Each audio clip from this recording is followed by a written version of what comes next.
తెలంగాణలో పోలీసు ఉద్యోగాల కోసం ఎదురుచూస్తున్న నిరుద్యోగ అభ్యర్థులకు ఇది చాలా ముఖ్యమైన update.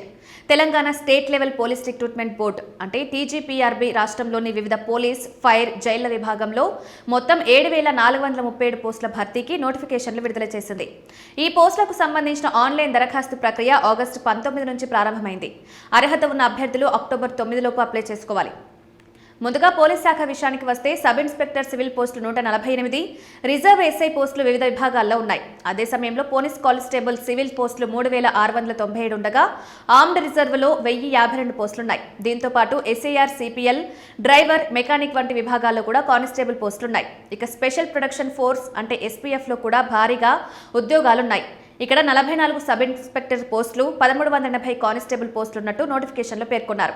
Fire, disaster response, emergency and civil defence విభాగంలో కూడా ఉద్యోగాలున్నాయి. ఇందులో 39 స్టేషన్ ఫైర్ ఆఫీసర్ పోస్టులు, 751 ఫైటర్ పోస్టులు ఉన్నాయి.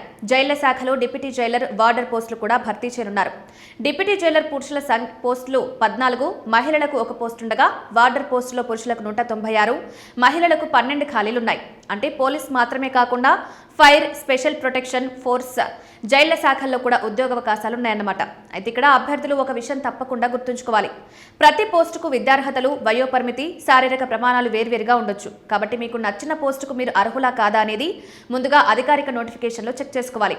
ఎంపిక ప్రక్రియలో పోస్టు భర్తీ, రాత పరీక్ష, physical measurement test, physical efficiency test వంటి దశలు ఉండొచ్చు. కాబట్టి అప్లికేషన్ పెట్టడం మాత్రమే కాదు, ఇప్పటి నుంచే రాత పరీక్షలో పాటు ఫిజికల్ ప్రిపరేషన్ కూడా ఫోకస్ చేయడం మంచిది. ముఖ్యంగా అక్టోబర్ 9 చివరి తేదీ కాబట్టి చివరి రోజు వరకు వేచి ఉండకుండా ముందుగానే దరఖాస్తు చేసుకోవడం బెటర్. మొత్తానికి తెలంగాణలో పోలీస్, ఎస్పీఎఫ్, ఫైర్, జైళ్ల శాఖల్లో 7,437 ఉద్యోగాల రూపంలో వచ్చిన ఈ అవకాశాన్ని అర్హులైన అభ్యర్థులు సద్వినియోగం చేసుకోవచ్చు. అయితే దరఖాస్తు చేసే ముందు టీజీపీఆర్బీ అధికారిక నోటిఫికేషన్లు అర్హతలు, వయసు, ఫీజు, సిలబస్, పరీక్ష విధానం, ఫిజికల్ ప్రమాణాలు పూర్తిగా పరిశీలించడం తప్పనిసరి.